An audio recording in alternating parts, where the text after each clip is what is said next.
현대인들에게 가장 큰 관심 사항이 무엇인가?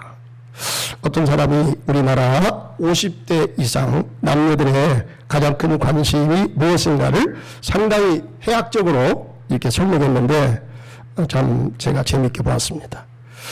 여자들에게 있어서 관심 우선순위는 제1, 돈, 제2, 딸, 제3, 뭐겠어요? 건강, 제4, 친구, 제5, 찜질방. 남자들에게 있어서는 조금 다릅니다. 첫째가 마누라, 둘째가 부인, 셋째가 와이프, 넷째가 아내, 다섯째가 집사람이 돼요. 그 남자는 그런데 여자는 별로 그렇게 아닌 것 같아요. 그런데 사실상 전체 국민들의 최고의 관심사항은 아마 건강이 아닐까 이런 생각을 하게 됩니다. 제가 전에 알고 있었던 우리 교회가 신일아파트 있을 때, 그쪽에 있을 때 신일아파트 경로당에 꼬부랑 할머니가 자주 나왔어요. 그분이 이제 인근에 어떤 교회에 다니셨는데 그때 당시에 제가 알고 있기에 한 90세가량이 되었습니다. 허리를 꼬부라졌고요. 그분이 저 볼 때마다 그래요. 아유, 목사님 저 빨리 죽고 싶어요. 하나님이 왜 안 데려가는지 모르겠어요. 목사님 기도할 때마다 저 빨리 데려가라고 좀 기도 좀 해주세요. 우리 교인 기도하기도 내가 바쁜데 기도 그렇게 쉽게 그렇게 기도를 했어. 그냥 그때는 그냥 고개만 끄덕끄지. 그런데 이 할머니가요, 의료기 상사 매일같이 출근하는 거 있죠. 그러면서 빨리 죽고 싶다. 이거 앞뒤가 안 맞는 것 같아요. 예, 그 얘기를 액면 그대로 들으면 큰일 납니다. 예. 시어머니가, 야, 나 빨리 죽고 싶다. 나 빨리 죽고 싶다. 여러분, 그 말을 갖다가 액면으로 받아가지고 시어머니한테 푸대접 했다라 큰일 나요. 그냥 미안하니까 하는 소리입니다. 그게. 동서고금을 통해서 여러분 어떤 시대나 어떤 사람이든지 간에 사람이 건강하게 오래 살고 싶은 것은 모든 사람들의 공통된 그런 소원입니다. 그래서 아무리 비싸다고 할지라도 내 건강에 좋다. 그러면 빚을 내려서라도 사가지고 그걸 보고 사람들이. 왜 그럽니까? 내 건강 지키고 내가 무병장수하는 것이 내 인생에 있어서 아주 그게 큰 가치관이요. 큰 가치가 되기 때문에 그것이 중요한 개념으로 여겨지기 때문에 여러분 그렇게 하는 줄로 믿습니다. 그런데 오늘날 사람들이 예수 믿고 구원받읍시다. 얘기하면 과연 그 전도에 얼마나 응해줄지 사람들이 관심 있어 합니까? 오늘 여러분 보니까 알잖아요. 만약에 오늘 이 자리에서 알리가 왔다. 알리가 와서 공연한다. 아마 그러면 아마 몇 터질 거예요. 아마 아침밥도 안 먹고 이 자리에 참여하기 위해서 사람들이 아주 막 그 밤잠을 설쳐가면서 여러분 참여하기를 그렇게 좋아할 것입니다. 유명한 가수가 온다. 유명한 뭐 연예인이 온다. 그러면 사람들이 그렇게 좋아해요. 만살 제쳐놓고. 심지어는 뭐 학생들 학교도 안 가고요. 가방 가지고 그쪽으로 가고 있어요. 응? 너무 좋으니까 그래요. 이게 좋다고 해도 좀 분별심을 가져야 되는데 그건 좀 정신 나간 거죠. 뭔가 좀 이렇게 핀 거죠. 어쨌든 간에 사람들은 자기가 관심 있어 하고 거기에 대한 어떤 자기 그 가치관에 우선순위를 둔다 그러면은 먼저 그것을 제일 우선으로 하게 되어 있고 그것을 얻기 위하여 사람들은 아주 굉장히 노력을 기울이게 될 것입니다. 심지어는 교회에 다니는 사람들에게도 전도합시다. 전도합시다.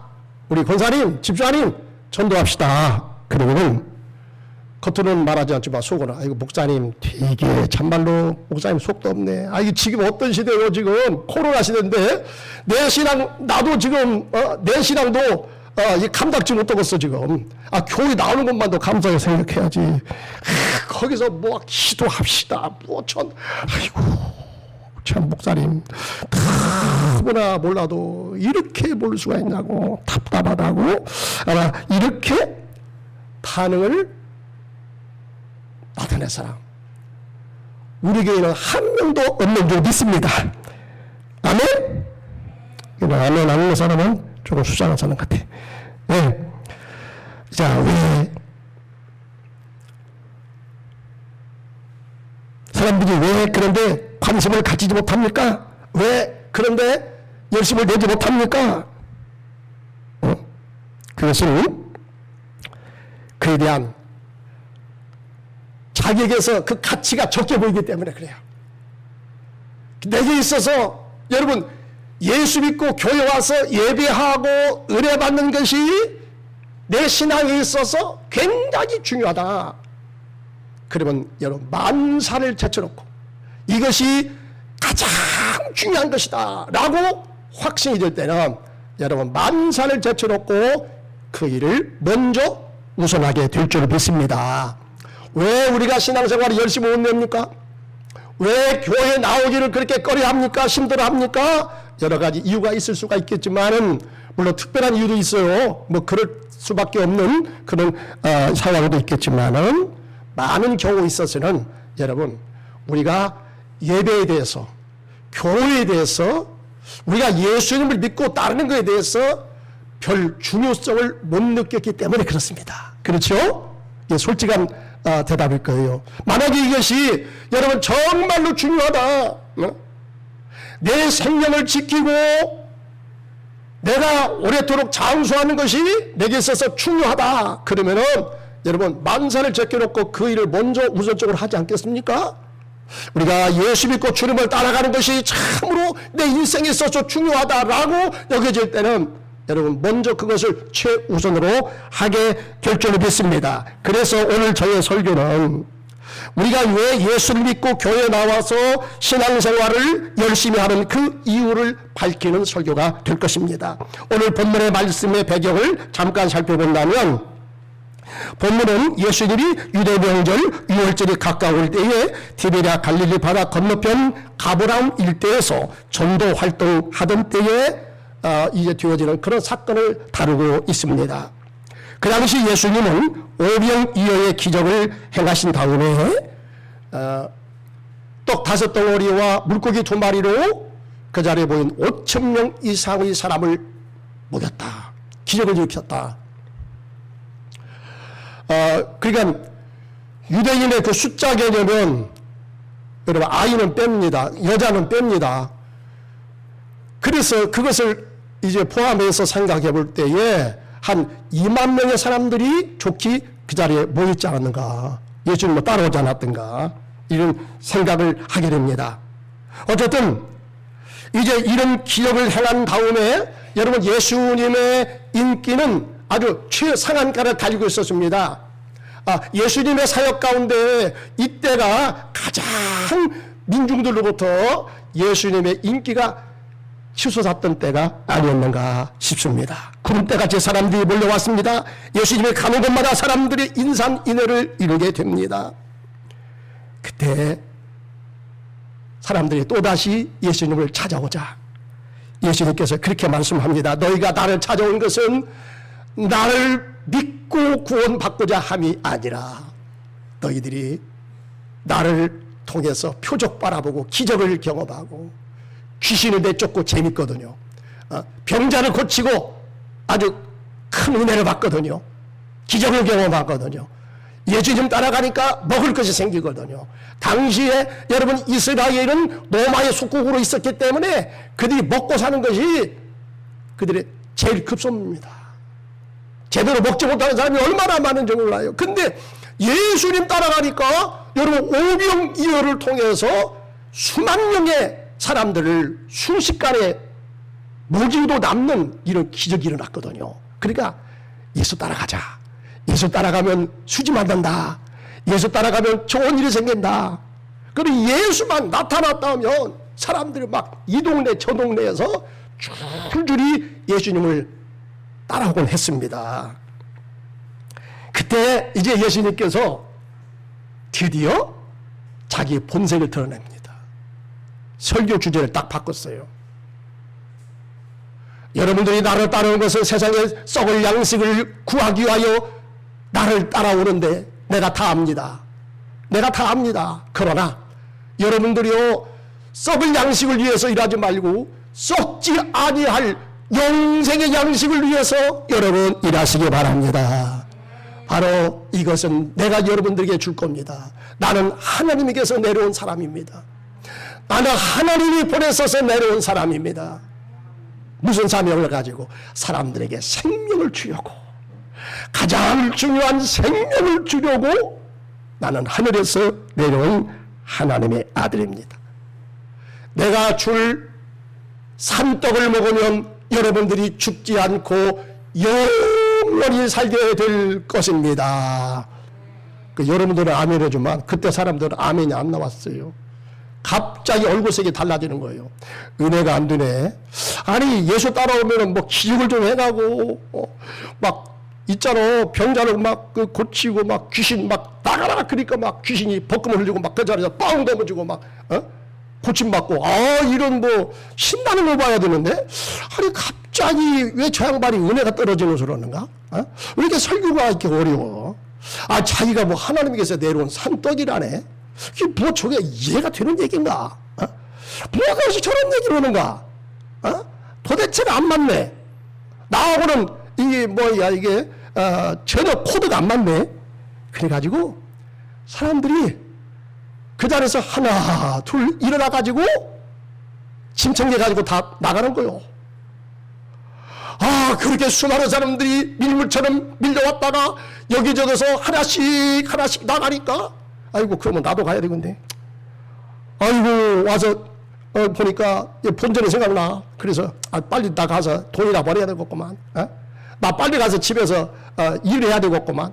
그래가지고 이제는 제정신이 들어가가지고요, 하나 둘씩 사람들이 다 떠나가는 거야.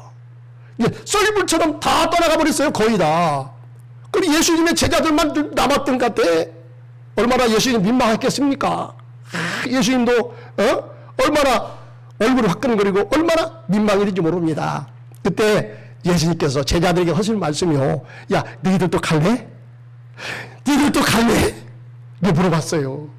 그랬더니 베드로가 뭐라고 한지 아세요? 주여, 영생의 말씀이 주께 있으리 우리가 누게로 가오리까. 할렐루야. 진짜 베드로가 똑똑한 사람이에요. 어떤 사람은 베드로가 무식한 사람이었는데 왜 무식해요? 베드로 대단한 사람이에요. 그러니까 예수님의 제자 12 가운데 사도 바울 빼놓고 여러분 성경을 기록한 사람이 바로 베드로잖아. 그리고 베드로가 예수님의 순자자가 될 만해. 가이사랴 빌보에 왔을 때 예수님께서 제자 훈련 최종 시험 받잖아요. 야, 세상 사람이 나를 누구라고 하대? 아이고, 어떤 사람이 엘리야가 다시 살아왔다고 그럽니다. 어떤 사람은 선생님 보고 에리야가 다시 살아왔다고 그렇게 말합니다. 아주 종교 혁명가라고 말합니다. 사회운동가라고 말합니다. 기적의 주인공이라고 말합니다. 여러 가지 얘기를 했습니다. 그렇고 내가 그 얘기를 듣고 싶은 것이 아니라, 너희들은 나를 누구라고 믿느냐? 주여 그리스도요, 주는 그리스도시요 살아계신 하나님의 아들이십니다. 이 말을 누가 했어요? 베드로가 했어. 베드로가. 아유라 시모라, 내가 복이 있도다. 네가 이렇게 알게 된 것은 네 자신이서가 나온 것이 아니라 하늘에 계신 아버지께서 그런 감동을 주시고 그런 믿음을 주어서 네가 나를 그렇게 고백했다. 너 참으로 복이 있다. 여러분, 예수님의 제자들과 주님이 이제 그 제자를 강 건너편으로 밤 사경에 보냈지요. 그때 예수님께서 풍랑 만날 제자들의 그 배에게 예수님이 이제 무리로 걸어오시는 겁니다. 무리로. 하나님의 아들로서의 그런 기적을 보였잖아요. 물 위로 걸으니까 여러분 처음에 유리인 줄 알았다가 이제 눈치를 챘습니다. 아, 선생님이 아닌가? 주시면, 선생님이시면 우리로 하여금 물 위로 걸어오라 하소서. 여러분 제일 먼저 누가 배에서 내려서 첨벙 들어가가지고 물 위로 걷다가 푹 빠져버렸습니까? 베드로야, 베드로. 근데 베드로는 가만히 있지를 못해요. 막 성격이 불같고요. 그냥 믿으면 막 그냥 하는 거예요. 그냥 그냥 발을 내딛는 거예요. 그냥 죽을 줄 모르고. 그러니까 여러분 많은 제자들 가운데서 예수님께서 보는 분이 있어요. 틀림없이 저는 헐떡합니다. 내가 하늘로 올라간 다음에도 다른 사람은 몰라도 베드로는 헐떡합니다. 주님께서 그걸 아신 거야. 아신 거야.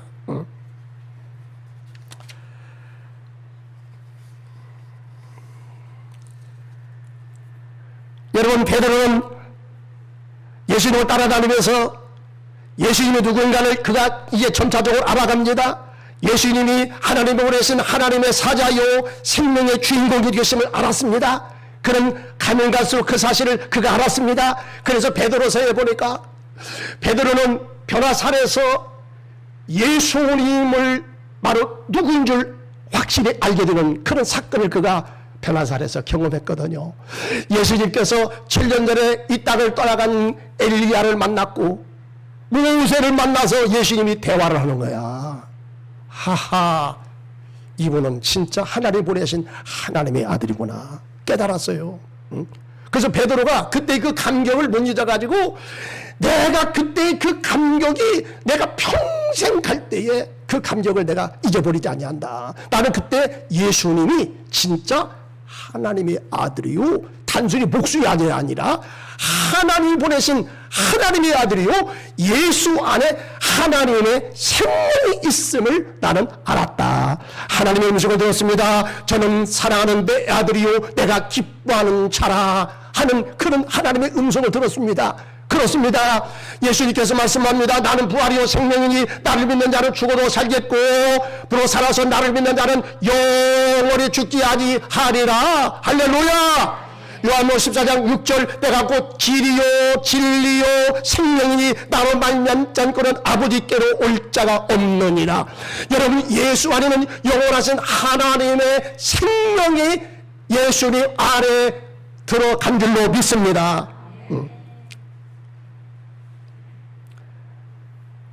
사람들에게 영생이 뭡니까? 라고 물으면 대개 이렇게 대답해요. 예, 안 죽고 영원히 사는 거예요. 그렇게만 대답하면요 제가 몇 점 줄 것 같아요? 50점 줍니다. 50점. 예, 그 말이 틀린 것은 아니죠. 그러나 그렇게만 대답하면 50점입니다. 그럼 어떻게 하면 여러분 100점을 맞을 수 있습니까? 영생의 의미를 알아야 되겠죠?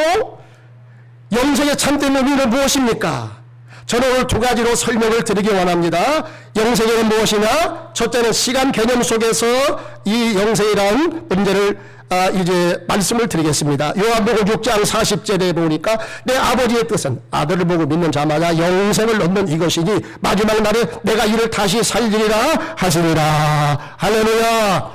여러분 우리가 사후세계가 믿어지면 이제 알게 되면 이 말씀 이것이 정말로 귀한 말씀이고 여기에 대해서 우리가 관심을 기울이게 될 줄로 믿습니다. 저는 솔직히 얘기해요. 제가 어렸을 때 우리 이제 아버님이 장로님이고 어머니 권사님이니까 저는 모태신앙이거든요. 모태신앙. 그래서 저는 어릴 때부터 이렇게 교회를 나갔는데 솔직히 제가 믿음이 있어서 교회 나간 건 아니거든요. 우리 아버님이 얼마나 극성을 피우는지 교회 한 번만 안 가면 난리가 나요. 그리고 성격이 막 급해가지고요 가만히 있질 않습니다. 혼나기도 굉장히 혼났거든요. 그래서 아버지에게 떠밀려가지고 아버지가 무서워서 교회 나갔지. 제가 어렸을 때 정말 하나님을 내가 뭐 경험했다든가 뭐 천국을 내가 가서 보고 왔다든가 그래서 제가 믿은 것은 아니거든요. 그냥 딸려나갔어요. 그냥 무서워 갔어요. 그러다가 제가 이제 군에 들어가 가지고 그런 하나님의 그 임재 체험도 하고 여러 가지 은혜를 받고 신학교 들어갔는데, 신학교 들어가서도 흔들릴 때가 솔직히 있었어요. 부끄러운 고백입니다만은. 그러다가요, 제가 이제 하나님에 대한 것을, 하나님에 대한 이 존재를 어떻게 확신하게 되냐면, 기도를 하는 가운데 하나님이 내 기도를 정말로 너무나 구체적으로, 너무나 확실하게 내 기도를 들어주시거든. 저는 그런 많은 경험을 하면서, 또 하나님께서 환상 속에 하나님께서 꿈을 통해서 음성을 통해서 주님의 나에게 나타나시고 말씀하시고, 그래서 내 신앙을 하나님께서 이제 세워가십니다. 세워가십니다. 그리고 이제 성령을 통해서 하나님 말씀을 이제 듣고 하나님 말씀 보게 될 때 비로소 말씀이 그 눈에 열리더라니까. 말씀이 보이기 시작하더라니까. 그때 이제 하나님이 보이기 시작하고요, 하나님이 깨달아지기 시작하고요, 천국이 확실하게 내 마음속에 들어오기 시작하는 거예요. 그러면서 요한사도가 천국 갔다 온 경험, 사도 바울이 내가 직접 임사체험을 했다는 고린도후서 12장 1절 3절 말씀을, 이제 그 말씀이 생생하게 여러분 내 자신에게 와 부딪힙니다. 그 말씀에 대해서 의미가 깨달아집니다. 은혜가 됩니다. 말씀을 읽을 때 감동이 옵니다. 말씀이 들을 때 감사가 나옵니다. 믿음이 생겨지게 됩니다. 그러면서 제가 저번 주일 날 지금 그 천국과 지옥에 대해서 말씀했고, 오늘 영생에 대해서 말씀하고, 그 다음에 이제 전도에 대해서 제가 지금 말씀을 이제 들어가려고 거예요. 다 이게 순서가 있어요. 성령께서 제가 감동을 주는 대로 이렇게 말씀을 증거합니다. 그러니 저번 주일 날 유튜브 방송 안 보신 분들은요, 꼭 좀 보시기 바랍니다. 펜 페이널스의 그 미국의 이 뭡니까 가수요 작가인 이 펜 페이널스가 실제로 그 심장병으로 그 수술을 받고, 그 수술을 받을 때 그 사람의 이 수술은 심정지가 안 되면 수술을 못하는 상황이야. 그러니까 그 기운을 낮춰가지고 이제 그 피를 다 뺐고, 그 다음 완전히 의학적으로 죽은 사망 선고가 됐잖아요. 그런 가운데서 그가 임사체험을 경험합니다. 사람이 죽으면 그걸로 끝나는 것이 아니라 자아가 그대로 살아있어가지고 그게 자기가 숨이 멎었어요. 죽었어요. 그런데 의사들이 와가지고 무엇을 할까 다 그냥 얘기했잖아 나중에. 그러니까 그것을 부정하였던 사람들, 과학자들, 뇌신경 과학자들이 사람이 죽으면 그걸로 끝나는 거지 뭐가 있어? 이랬던 사람들이 그걸 뭐 깜짝 놀란 거야. 확인한 거예요. 이거 빼도 박도 못하는 거예요. 여러분, 이러한 것들을 우리가 알면서 보면서 깨달으시잖아요. 하나님 말씀이 진짜 살아계신 하나님 말씀이요, 영감으로 기록된 말씀이요, 성경에서 말씀하는 천국과 지옥이 그냥 하는 것이 아니라 확실하게 하나님께서 그 세계를 만들어 놓으셨구나. 여러분, 이 사실을 우리가 깨닫게 되는 것입니다. 여러분, 우리가 이 사후세계를, 다음 세상을, 천국과 지옥이 있다는 것을 믿고 가는 것은 굉장히 중요한 것입니다. 만약에 이런 신앙이 확실하지 못하면요, 그 신앙은 미안한 얘기입니다만은 그 신앙은 불교처럼 하나의 관념론으로 끝날 수 있어요. 여러분, 우리의 신앙은 그런 신앙이 아닙니다.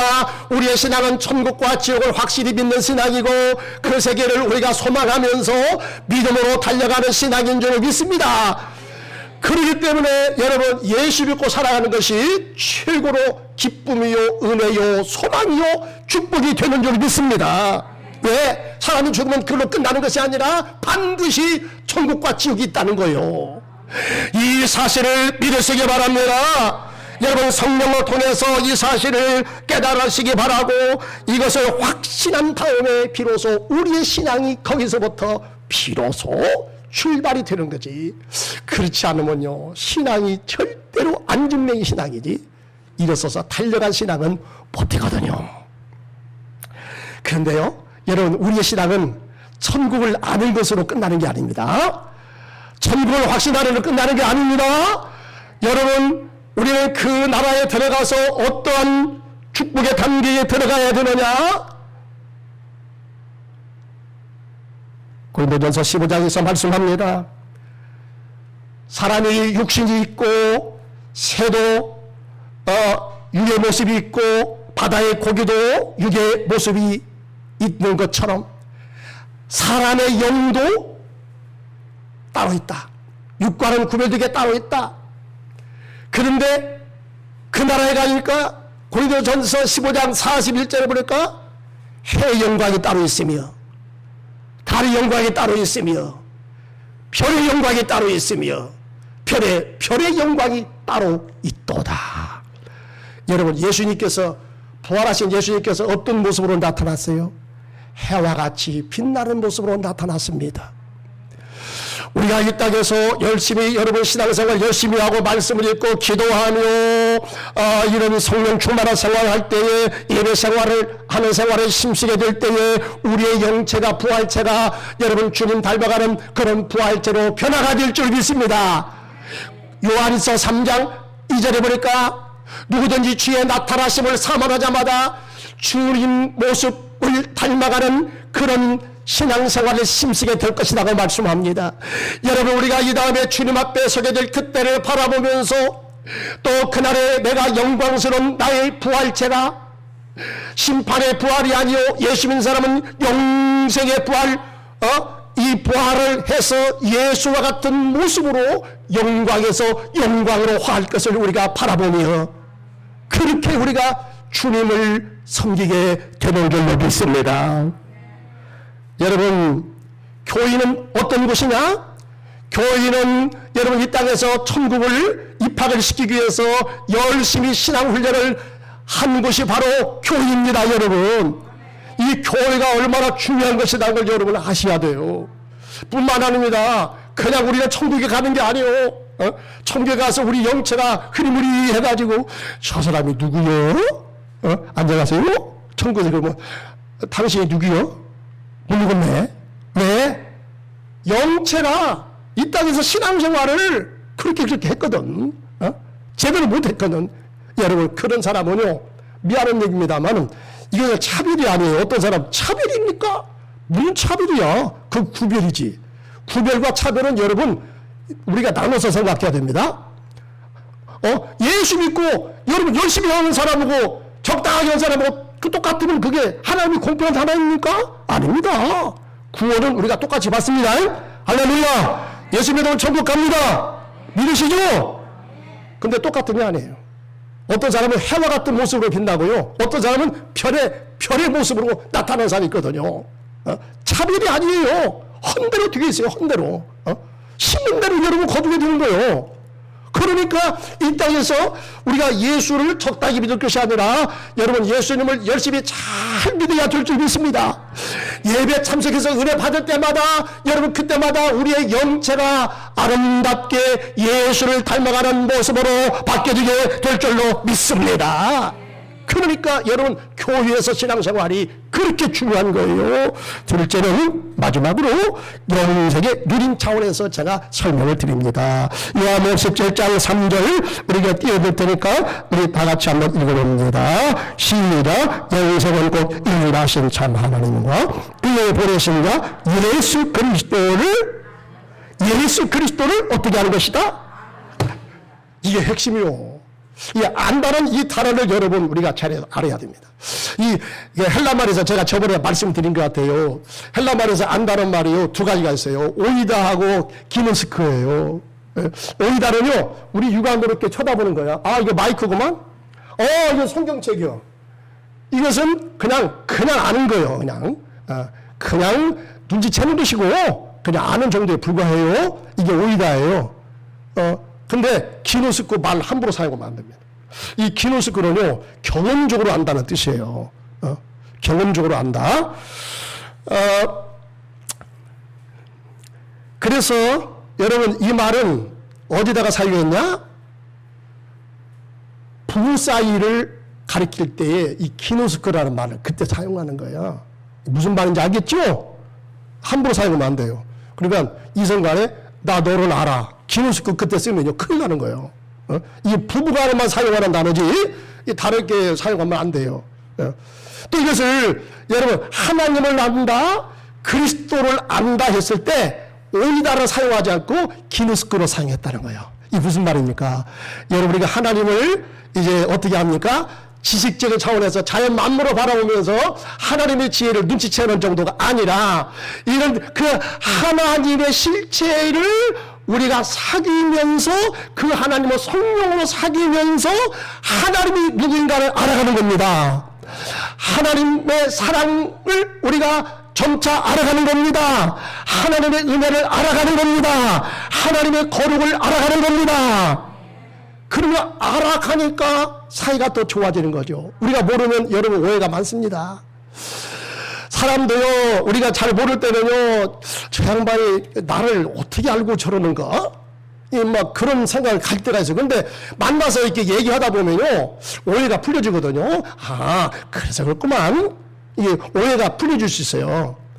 사귀다 보면, 물론 이제 사귀다 보면 그 사람이 단점과 약점과 그 사람의 문제점도 발견되겠지만, 여러분 아주 인격이 좋은 사람, 그런 사람하고 사귀면 사귈수록 왜 그렇게 좋은지 몰라. 또 만나고 싶어. 자꾸자꾸 좋아. 밤에도 꿈속에도 나타나. 벌써 경험자들은 고개를 끄덕끄덕해요. 알아. 우리가 여러분 주님도 예수님을 사귀는 거 마찬가지야. 예수님이 하나님께서 보내심을 받은 여러분 생명의 실체잖아요. 예수 안에 영생이 있잖아요. 예수 안에 하나님의 거룩이 있잖아요. 예수 안에 하나님의 자유가 있잖아요. 예수 안에 하나님의 사랑이 있잖아요. 그런데 예수를 여러분 우리가 영접해서 주님이 내 안에 들어오시면 예수 안에 하나님의 생명의 실제 영생이 내 안에 그대로 들어오게 될 줄 믿습니다. 여러분 이 주님께서 말씀합니다. 요한복음 6장 63절에 보니까 내게 너에게 이런 말이 곧 영이요 생명이라. 할렐루야. 예수님의 입에서 나가는 말이 로고스가 영이요 생명이 되어 성령이고 생명이답니다. 이때 로고스 말씀은요, 단순히 사람 말하는 것을 여러분 생각하지 마세요. 성경에서 로고스의 개념은요, 우주의 원리야. 이건 진리에 이르는 토야. 여러분 도 이렇게 말하잖아요. 이 진리입니다. 길입니다. 이게 길이에요. 하나님에게 이르는 길이 누구냐? 바로 예수입니다. 여러분 예수님을 통해서 우리가 하나님을 봐요. 하나님의 인격의 실체를 우리가 알게 돼요. 하나님의 사랑의 진실을 알게 돼요. 그러니까 예수의 생명이 내 안에 온다. 곧 하나님이 내게 들어온다. 이 뜻이에요. 그러더라면요, 하나님을 이제 알게 되는 겁니다. 하나님의 속 깊은 속으로 우리가 들어가게 되는 겁니다. 하나님과 진정한 사귐의 길이 열려지게 될 줄로 믿습니다. 여러분 주의 영이 거한 곳에는 자유함이 있느니라. 할렐루야. 사람은요 자유가 아니면 나는 죽음을 달라 그래. 자유가 그렇게 좋은 거야. 자유 아니면요 진짜 사람 사는 맛이 없어요. 인류 역사가 여러분 왜 이렇게 우리가 싸움이 많습니까? 싸움이 끊어지지 않습니까? 결국에 알고 보면 이게 자유 싸움이야.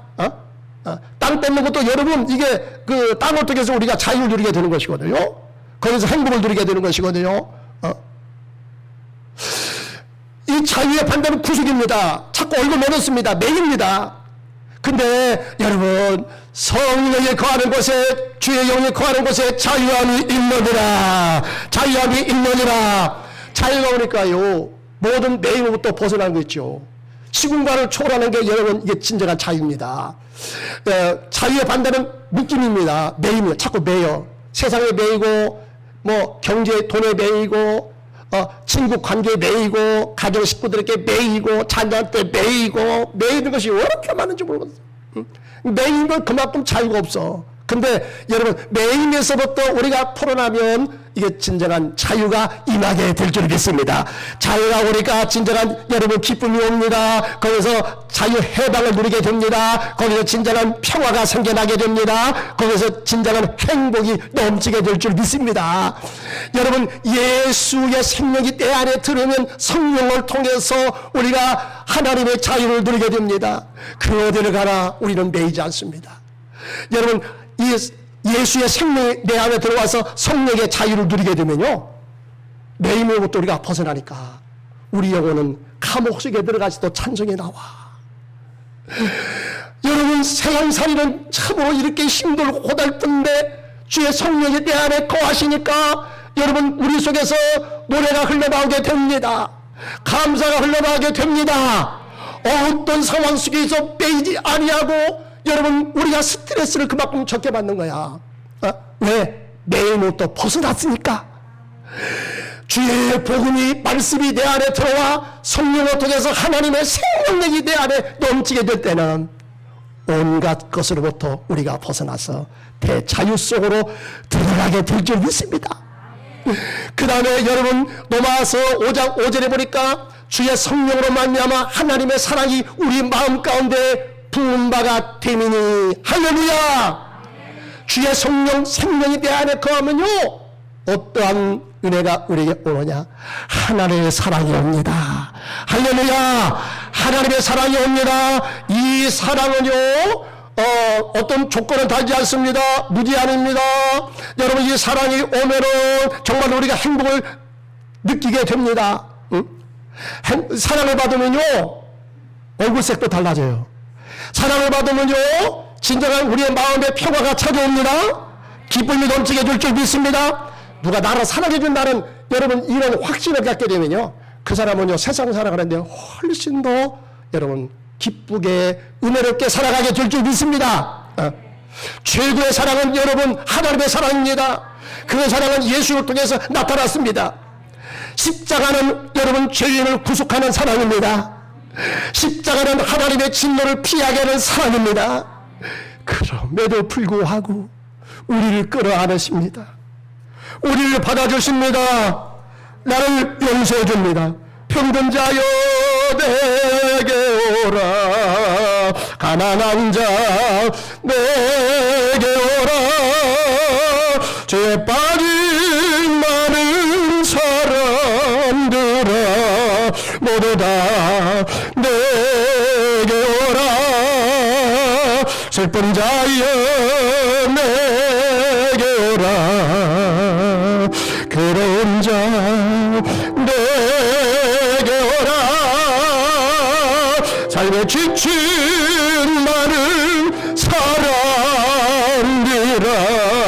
모두 다 내게 오라. 주님은 사람을 차별하지 않습니다. 하나님의 사랑은 모든 죄인들을 다 용납하는 사랑입니다. 내가 과거에 실수를 하고 내가 과거를 주님을 배신할지라도 주님은 그럼에도 불구하고 나를 안아주십니다. 나를 받아주십니다. 사람들은 나를 무시했어요. 사람들은 나를 이제 버릴 수가 있습니다. 그렇지만 주님은 나를 결코 외면하지 않습니다. 주님은 또다시 성령으로 내게 찾아오십니다. 실패한 나를 찾아오시고 내가 너를 안다. 내가 너를 긍휼히 여긴다. 내가 너를 도우리라. 내가 너를 다시 일어서게 하리라.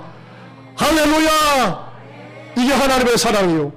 여러분, 교회 안에는 성도들이 하나님의 사랑을 받은 성도들이 모인 것이 바로 여러분 교회입니다.